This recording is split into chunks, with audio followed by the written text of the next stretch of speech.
आलमी वबा corona virus के बाद मंकी पॉक्स ने भी खतरे की घंटी बजा दी। माहिरीन सेहत कहते हैं कि इसकी रोकथाम के लिए बरवक्त इकदाम ना किए गए तो दुनिया को एक और वबा का सामना करना पड़ सकता है।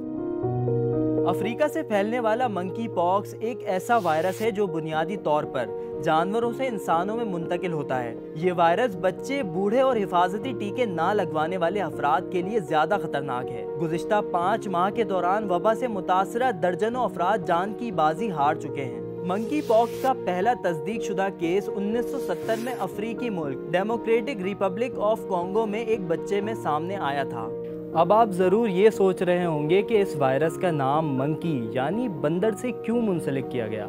दरअसल मंकी पॉक्स का केस सामने आने से सालों कबल 1958 में डेनमार्क की एक तजुर्बा गाह में रखे गए 2 बंदरों को ये बीमारी हो गई थी, जिसकी वजह से इसका नाम भी मंकी पॉक्स पड़ गया। साइंसदान हतमी तौर पर ये मालूम नहीं कर सके कि कौन सा जानवर मंकी पॉक्स वायरस का गढ़ है। ताहम अफ्रीकी चूहों को इसके फैलाव का असल जिम्मेदार करार दिया जाता है। अगर मंकी पॉक्स का हामिल कोई जानवर किसी शख्स को काट ले, पंजा मार दे या इंसान उसके फुजले या थूक वगैरह से ताल्लुक में आ जाए तो वायरस इंसान में मुंतकिल हो जाता है और फिर मुतासरा इंसान दीगर इंसानों में इसके फैलाव का सबब बनता है। अगर किसी शख्स में मंकी पॉक्स वायरस मौजूद है तो अलामत जाहिर होने से कबल ही वो इस वायरस को दूसरे इंसान में मुंतकिल करने का सबब भी बन सकता है।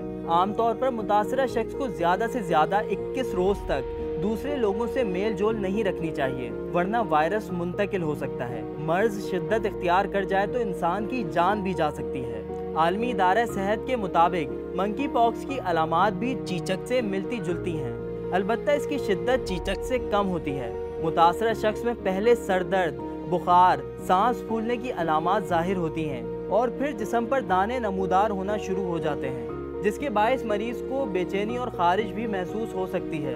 कोरोना वायरस के मुकाबले में मंकी पॉक्स के फैलाव का खतरा कम है। अमरीकी रियासत न्यू जर्सी के महकमे ज़राअत की वेबसाइट पर मौजूद एदाद शुमार के मुताबिक एक इंसान से दूसरे इंसान में मंकी पॉक्स की मुंतकली की शरह 3.3% से 30% के दरमियान है। आलमी इदारा सेहत के मुताबिक मंकी पॉक्स की तशखीस के लिए मौसर तरीन तरीका PCR टेस्ट है। इस मकसद के लिए मुतासरा शख्स के जिस्म में उभरे दानों में भरे मवाद को बतौर नमूना इस्तेमाल किया जाता है। WHO के मुताबिक चीचक से बचाव की वैक्सीन आम तौर पर मंकी पॉक्स के खिलाफ भी मौसर है। अलबत्ता मज़कूरा वैक्सीन और दवा बड़े पैमाने पर दस्तयाब नहीं है और अगर मंकी पॉक्स का फैलाव जारी रहा तो इसकी किल्लत भी पैदा हो सकती है। इस वबा से महफूज रहने के लिए किसी जंगली जानवर से राब्ते की सूरत में एहतियाती तदाबीर इख्तियार करें, मास्क और दस्ताने पहने, सफाई का खास ख्याल रखें। अगर आपके हल्का अहबाब में कोई शख्स मंकी पॉक्स का शिकार हो जाए तो कोशिश करें कि आर्जी तौर पर उससे मेल जोल खत्म कर दें। ऐसा मुमकिन ना हो तो मास्क और दस्ताने का इस्तेमाल करें और मुलाकात के बाद अच्छी तरह हाथ और चेहरे को धोएं।